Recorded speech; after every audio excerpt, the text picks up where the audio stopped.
You fool! Warren is dead.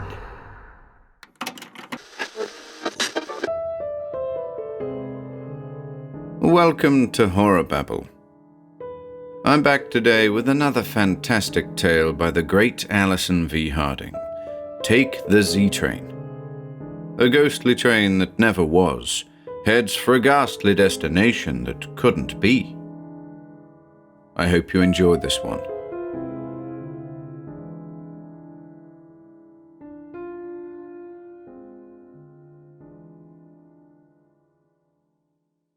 Take the Z Train by Allison V. The seer had said, all things of certain wisdom and uncertain origin would derive so well from seers. At the end, the old look back to relive and see again the pattern of their lives. But the young, peculiarly favored by a destiny which otherwise seems to have neglected them, look searchingly forward, and for this brief instant of eternity see truly what would have been ahead, before the light snuffs out. It was a few minutes past 5 when Henry Abernathy left the office. It was always a few minutes past 5 when Henry Abernathy left the office. By that time, he had taken care of the overflow of work which somehow always found its way to his desk toward the end of the working day, and had put away his seersucker coat in the general employee's locker. Longer ago than it would do to remember, Henry had been pleased by the title of Junior Assistant Supervisor of Transportation. He was assistant, all right, to everybody in the office. Supervisor of nothing, and junior. That was a laugh, with the grey in his hair and the stooped shoulders. As usual, Henry walked 3 blocks directly south from the office to the subway station, stopping only for the evening paper at the corner stand. It was all quite as usual, but he had been telling himself all day that this was an important day. He was going to break clean from the old life. From the earliest, a phrase had been running through his head. It ran in well-worn channels, for he had thought this thought before, he knew, though its authorship was obscure. The seer had said, and the quotation, for that it must be, fascinated him, he knew not why. He'd never known why. Henry Abernathy had believed before in the clean break from his meaningless routine, from the same old faces at the office, the same stupid tasks, the same fear that lashed him with its thongs of insecurity to his humble position. Thinking this way took him down the metal-tipped subway stairs, through the turnstile and onto the lower level, where he waited for his train, as he had, it seemed, thousands of times before. He was suddenly struck with this dim, twinkle-lit cavern way beneath the perimeter of the earth's surface. The people around him, the steel girders holding the rest of the world from tumbling in upon him, the gum machines, the penny scales, all these seemed to go out of focus with his concentration on his inner thinkings. Through instinct, he watched the black hole to his left at the end of the platform. He watched more closely, narrowly, as first the noise and then the flickering something away in the tunnel came closer, still closer. He looked up. He knew not why, for it was a completely irrelevant act, at the ceiling of the underground station. It seemed, in the subterranean gloom, as far away as the top of the universe. He was tired, he supposed. Supposed? He knew. Life does that to you, doesn't it? To everyone. Abernathy wondered if those around him were as miserable as he was, or if their misery was an unrecognized, locked-up something deep inside.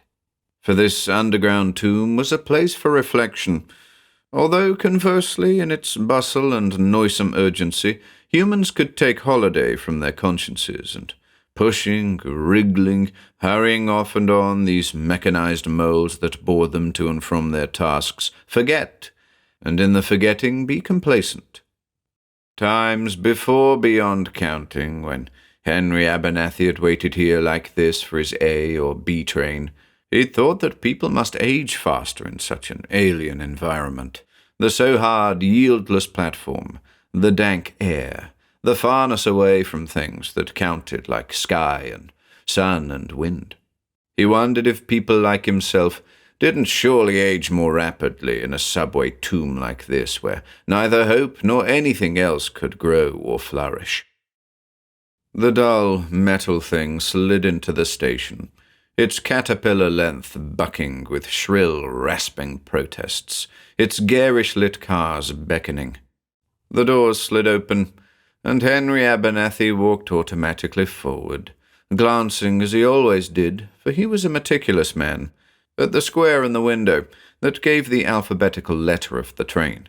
There were only two that came to this platform, the A, which was an express, and the B, a local. Both would get him home. He was aboard with the doors slid silently closed behind him, and the train jerking, jumping to life again. He was sitting on the uncomfortable cane seats when what he had just automatically glanced at in the identification square on the outside window took form in his mind. So strongly that he got up and walked over to the window and looked at the letter in reverse. It glowed smallly against the moving black background of tunnel, for they were out of the station now. It said plainly, so there could be no mistake, Z train. The subway shook with its gathering speed, and Henry went back to his seat.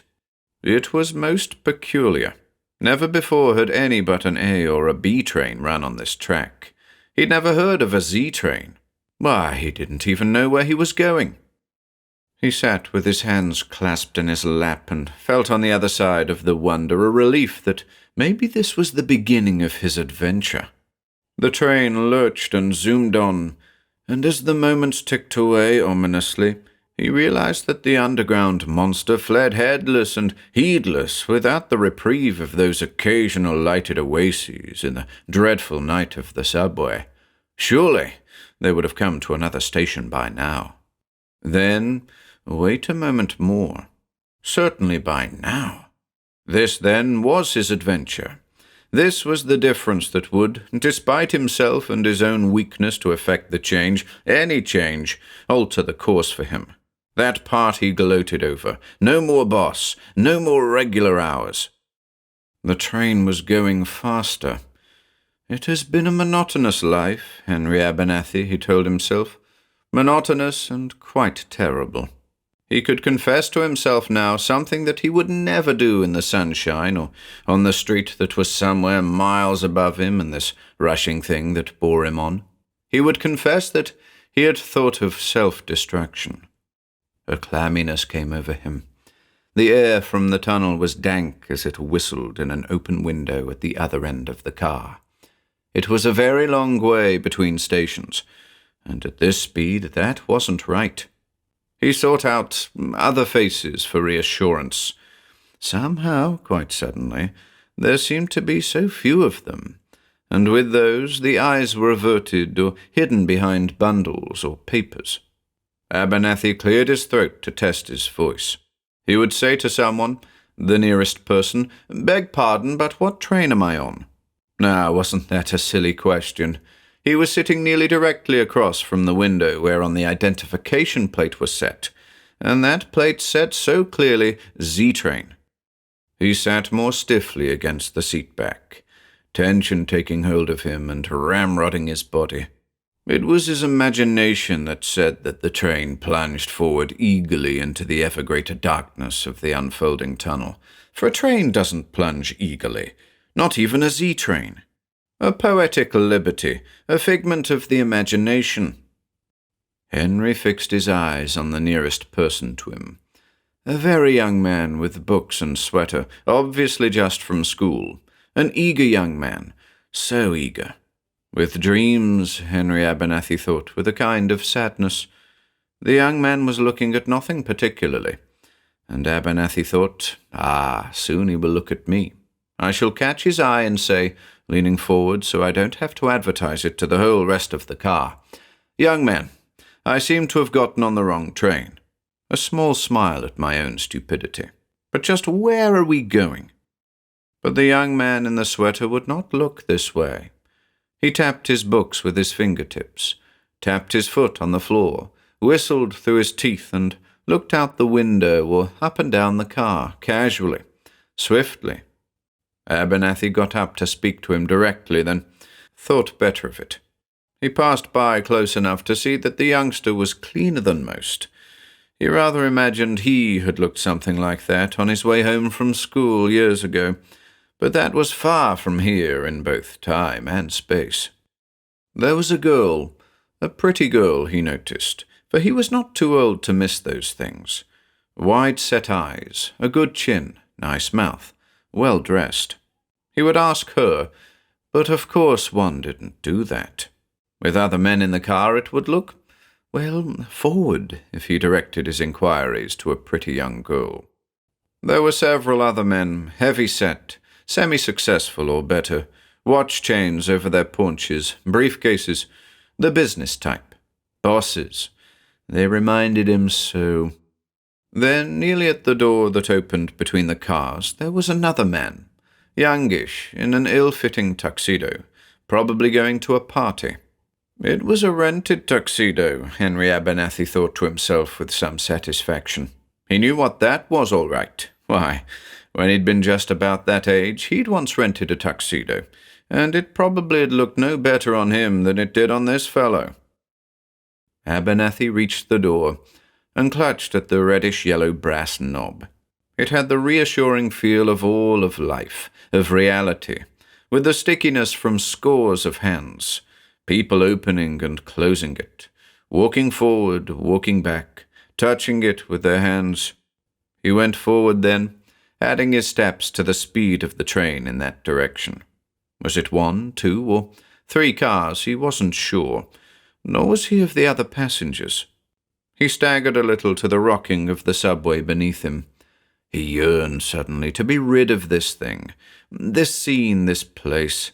All those figures, those persons he'd sat with in the first car took on a strange, nightmarish familiarity in his mind. It was the drudgery, the overwork, and the hopelessness of his life that made him this way, he excused, like other people say, something I ate. That was what made him know that the young boy with the sweater was Henry Abernathy, and so too perhaps was the slightly older man in the rented tuxedo. The girl was the she who had said no. That was long ago too. And those men, those out-of-shape, pudgy, expensive, cigar-smoking men, were the bosses he'd worked for, and others he hadn't worked for, who had given him a glance and dismissal with a look as being beneath them and unworthy of their attention.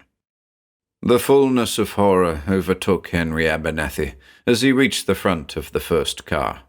He leaned against the motorman's compartment and looked ahead at the tunnel rushing onto them and around them. The tunnel curved away, always turning, it seemed, as though they were going in a circle. Henry stood and watched, fascinated. He could go no further. He could not go back. He looked curiously into the motorman's cubicle. That place was dark, the shade drawn nearly to the bottom of the window. But there was a man in there with a motorman's cap, and a gloved hand rested on the throttle pulled full open. A man who swayed with the motion of the train he drove. A motorman. The years came back to Henry like leaves falling in sequence, and those people back there behind him were all parts of it, of himself and of others he had known. This train, then, was what? His life from beginning to end, and his destiny? He stood hypnotized by his thoughts, drawn by the dark fascination of the tunnel ahead, the little yellow lights that flashed by, marking with their feebleness both space and speed. It was an eternity that Henry Abernathy stood there, or it was 1 second. It mattered neither. But ahead, finally, he saw something. It was not exactly a station, but there was a light, a small flickering light set in the side of the tunnel, and they seemed now, instead of rushing towards it, to float towards it. The screeching, groaning, complaining shrieks of the subway at high speed died away, so they must be slowing down. The light came nearer. There was a sign, a very big sign. He'd seen them before on the occasion when a crowded train at rush hour stops between stations in the darkness of the tunnel and the sign, perhaps pointing or indicating a nearby stairway that leads to the above. The sign says, "Exit." There was a sign here under the light, but look, there was more. Across the tracks there was something. He watched intently during the hours it seemed that it took their train to roll closer. It mattered not which he saw first, in what order he perceived these things. The sign, the thing on the tracks, the thing on the tracks, the sign. It was a body on the tracks, lying face upward, fully across them like a sack of something. The face was strangely luminous in the tunnel's darkness, and that face was as terribly familiar as those others behind him in the train. And it was so right and so of course that the sign under the flickering yellow light simply read Z. They were close now, within a couple of rapid pulse beats. The body nearly under the metal monster, the sign, the Z of it growing larger and larger. And then there was a blinding flash, all the brightness of all the world, of all time exploding in the tunnel, across the so familiar face and body and Z sign into the train, into him and his head, touching chords and notes that came out like music. That's what it was, music, easy to hear as it played around and around. It was the sound of the carousel, the calliope, and as the little series of whistles, played by keys like an organ, popped and hooted, Henry Abernathy went around and around in the sea of remembering on the gaily painted horse, a horse that fed and brightened itself on his tears of joy and pleasure. This was an important train day for Henry. He was going to break clean from the old life, and perhaps the old life started, or the only part of it that counted started, on the floor at home with the cream-coloured walls that seemed so tall at the age of 7. And though he was much beyond it, there were blocks on the floor. He was to spell something out with them. And Mother was persistent. It was a word, a meaningless word that matters not among the thousands in our language. He was perverse, and there was one letter he would not add, but Mother was so persistent. "Think," she said, "think." And he remembered the deepening colour of her face, remembered it as he remembered now all these other things, past and future. "Think," she repeated, "think." One letter he had to add to make the word perfect, to fill it out for her adult mind to correctness. "Think," she said again. "It's an unusual letter." He knew the letter so well, he had but to push it into place with his foot or his hand. But revolt stayed him. And then Mother said darkly, "Think, Henry. Do it or you don't go to the fair." And with that, the roulette wheel completed its final spin and stopped, marking its choice. And he, petulantly and still unwilling but broken down by the knowledge that he would lose something greater, kicked the letter into place. And she smiled with the victory and said, "Of course, Z, you knew it all the time, Henry." It was later then that he had gone to the carnival, almost exploding with his small-child excitement. Was there enough time for all the things that had to be done and seen, touched and played with? Was there enough of him to smell and eat all the things to be smelled and eaten? And at the end, the best of all, the merry-go-round, on the horses that went up, and down, round and round, with the strange, strange, wonderful music of the calliope. He would travel miles on his green and yellow horse, even as Mother stood outside the world of his racetrack and gestured and seemed to stamp her foot, wanting him to stop and making motioning noises. It was then, sometime during his umpteenth ride on the bucking green and yellow merry-go-round horse, then so that his 7-year-old mind knew well the whistling sounds of the calliope organ, then that something had come out of another world, it seemed, a thing of crashing noise and blinding light, a thing prefaced only by a little wetness and mother's anger as she stood, no longer controlling him, already completely outside of his world, under a hastily raised umbrella, stamping her foot and calling to him. Henry was caught up then in that instant by his friend, who took him in this time of greatest joy, bursting like the nod of a flower. It was for that moment that the seer had spoken, that the calliope played, that Z was remembered.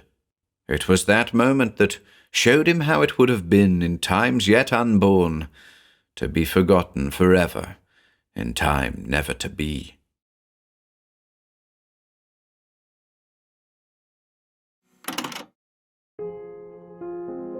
If you enjoyed listening today, be sure to subscribe to the channel by hitting the red subscribe button below. After doing so, click the bell icon next to the subscribe button to receive new content notifications. If you'd like to support our work and receive exclusive perks, consider becoming a channel member by clicking the join button below. To support us in other ways, see the video description for links to our Bandcamp and Patreon pages, our merch store over at Teespring, and further information relating to our releases on Audible, iTunes, and Spotify. And until next time,